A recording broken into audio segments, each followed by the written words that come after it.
Hi అండి, ఎలా ఉన్నారు? అందరు బాగున్నారా? మీకు ఒక చిన్న రెమెడీ చెప్తున్నాను.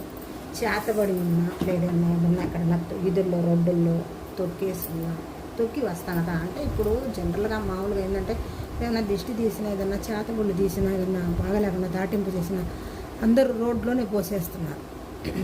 అందువల్ల మనకి ప్రస్తుతానికి ఇది చేసుకుంటే మనకున్న కొంచెం కీడు అనేది పక్కకు పోయి మనకి నెక్స్ట్ స్టెప్ ఎలా చేయాలి, మనము ఏం చేస్తే మనకు పని అవుతుంది అన్నదానికి రెమెడీ చెప్తున్నాను.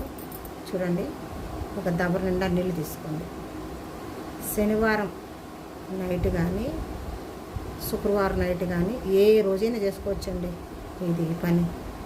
అంటే శనివారం శుక్రవారం అంటే కొంచెం మనకి మంచిగా ఉంటుందని చెప్తున్నా. నీళ్ళు తీసుకున్న తర్వాత చూడండి, ఇప్పుడు పసుపు వేస్తున్నాను. కొంచెం దీంట్లో పసుపు,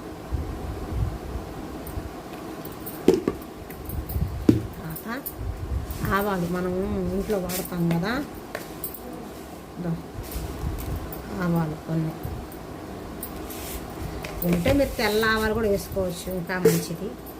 రద్దు ఆవాల నూనె దీంట్లో నేను వేయట్లేదు, మీరు వేసుకోమని చెప్తున్నా. ఈ ఆవాల నూనె ఒక ఈ మూతతో, చిన్న మూతతో దీంట్లో వేసేయండి. తర్వాత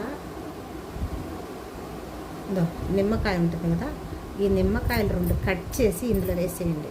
కట్ చేసి వేసేసిన తర్వాత పచ్చ కర్పూరం బెల్ల కొంచెం వేసేసుకోండి. దీంట్లో వేసుకొని ఇది ఏం చేస్తారంటే, రాత్రి ఎవరికైతే మన ఇంట్లో చెడు శక్తి ఉన్నా, చేతబడి ఉన్నా, ఏదున్నా సరే, ఇప్పుడు మనిషికి బాగలే, ఆ మనిషి మంచం కింద పెట్టండి. ఇది నైట్ పూట పెట్టిన తర్వాత తెల్లవారి 5 గంటలకి, అంటే 4 గంటలకు పారబోయాలి, లేసే వాళ్ళు లేయగలుగుతారు, లేదు. అందుకని 5 గంటలకు చెప్తున్నా.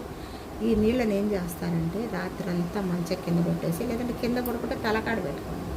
పెట్టుకున్న తర్వాత ఉదయం లేచి 5 గంటలకు ఎవరో చూడకుండా, ఏ వ్యక్తికైతే బాగలేదో ఆ వ్యక్తి పైన తల నుండి అరికాల వరకు దిగదూసి కింద నేల దబర, అంటే ఇప్పుడు ఇది అనుకోండి, మనిషి ఇది దబర అనుకోండి, ఇట్లా ఎత్తి ఇట్లా నేలకి ఇట్లా కొట్టాలి 3 సార్లు, నీళ్ళు కింద పోకుండా నేలకు తాకిచ్చాల.